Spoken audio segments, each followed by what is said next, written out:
नमस्कार। भारत के भूगोल में कुछ ऐसे जरूरी फैक्ट्स हैं जो एग्जाम्स में बार बार पूछे जाते हैं। तो आज हम उन्हीं में से दो बहुत ही अहम टॉपिक्स को समझने वाले हैं, भारत की मिट्टी और इसके द्वीप समूह। चलिए शुरू करते हैं। तो आज का हमारा सफर कैसा रहेगा? सबसे पहले हम जलोढ़ मिट्टी के बारे में बात करेंगे। फिर हम समझेंगे कि एक द्वीप आखिर होता क्या है, और उसके बाद हम सीधे चलेंगे अंडमान निकोबार द्वीप समूह की तरफ। वहां के नक्शे, कुछ खास द्वीपों और लैंडमार्क्स को करीब से जानेंगे। तो चलिए अपने पहले पड़ाव से शुरू करते हैं, नदी की मैदान और उनकी जान यानी जलोढ़ मिट्टी। अच्छा, यहाँ दो नाम दिख रहे हैं, बांगर और खादर। इनके बीच का फर्क समझना बहुत ही जरूरी है। देखिए, बांगर का मतलब है पुरानी जलोढ़ मिट्टी। ये नदी से दूर के इलाकों में मिलती है और अब उतनी उपजाऊ नहीं रही। वहीं दूसरी तरफ है खादर, यानी नई जलोढ़ मिट्टी। ये नदी के बिल्कुल पास जमा होती रहती है और इसीलिए ये बहुत ही ज्यादा उपजाऊ होती है। मतलब सीधी सी बात है, जहां खादर है वहां खेती एकदम शानदार होती है। तो मिट्टी की बात हुई जो कि जमीन से जुड़ी है। अब चलते हैं जमीन के उन टुकड़ों की तरफ जो चारों तरफ पानी से घिरे हैं। जी हां, हमारी अगली मंजिल है द्वीप।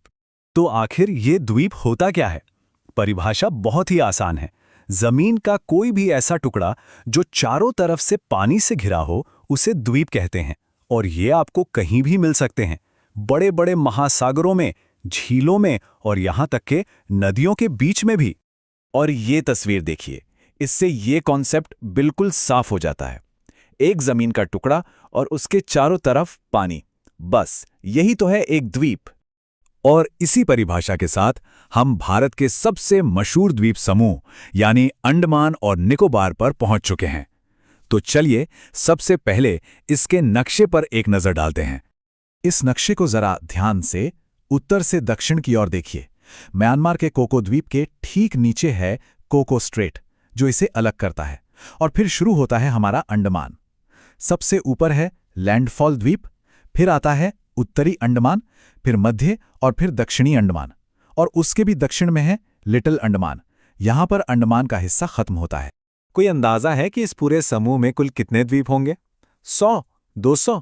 नहीं, यहां पूरे 572 द्वीप हैं। सच में ये एक बहुत बड़ा कलेक्शन है। और हां, द्वीपों के इतने बड़े समूह के लिए एक खास शब्द भी है, द्वीप समूह, या जिसे अंग्रेजी में आर्किपेलागो कहते हैं। तो अंडमान और निकोबार भारत का सबसे प्रमुख द्वीप समूह है। इस पूरे द्वीप समूह की राजधानी है पोर्ट ब्लेयर, जो दक्षिणी अंडमान द्वीप पर बसी हुई है।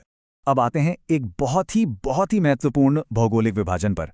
ये जो 10 डिग्री चैनल है, ये वो पानी का रास्ता है जो अंडमान समूह को निकोबार समूह से पूरी तरह अलग करता है।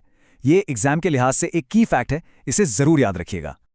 और बात यहीं खत्म नहीं होती। अंडमान समूह के अंदर भी एक विभाजन है, डंकन पैसेज या डंकन जल संधि दक्षिणी अंडमान को लिटिल अंडमान से अलग करती है। चलिए अब कुछ ऐसे द्वीपों की बात करते हैं जो अपनी एक खास पहचान रखते हैं, कुछ हटकर हैं। इनमें ये 3 नाम बहुत अहम हैं। पहला है नारकुंडम द्वीप, जहां एक सुप्त ज्वालामुखी है, मतलब सोया हुआ ज्वालामुखी। फिर आता है बैरन द्वीप, ये भारत का इकलौता सक्रिय ज्वालामुखी है, मतलब यहां हलचल होती रहती है। और तीसरा है लैंडफॉल द्वीप, जो इस पूरी द्वीप श्रृंखला का सबसे उत्तरी बिंदु, द नॉर्दर्न होस्ट पॉइंट।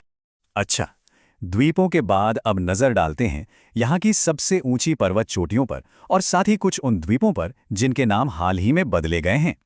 इन चोटियों को उत्तर से दक्षिण के क्रम में याद रखने के लिए कमाल की एग्जाम ट्रिक है, SDKHT। बस ये 5 अक्षर याद रखने हैं और काम हो जाएगा। तो चलिए इस कोड को डिकोड करते हैं। S से है सैडल पीक, जो उत्तरी अंडमान पर है। D से है माउंट ड्योवलो, जो मध्य अंडमान पर है। K से है माउंट कोयोब, और H से है माउंट हैरियट, ये दोनों दक्षिणी अंडमान पर हैं। और आखिर में T से है माउंट थुलियर, जो ग्रेट निकोबार पर स्थित है। SDKHT, उत्तर से दक्षिण का क्रम एकदम पक्का हो गया। और जैसा कि मैंने कहा, हाल ही में इतिहास और विरासत को सम्मान देने के लिए 3 प्रमुख द्वीपों के नाम बदले गए हैं। हैवलॉक द्वीप अब बन गया है स्वराज द्वीप, नील द्वीप को नाम मिला है शहीद द्वीप, और रॉस द्वीप को अब नेताजी सुभाष चंद्र बोस द्वीप के नाम से जाना जाता है। तो इस सारी जानकारी के बाद चलिए एक सवाल के साथ आज की चर्चा को खत्म करते हैं। वो कौन सा चैनल है जो अंडमान द्वीप समूह को निकोबार द्वीप समूह से अलग करता है? जरा याद करने की कोशिश कीजिए, क्योंकि ये आज की सबसे जरूरी बातों में से एक है।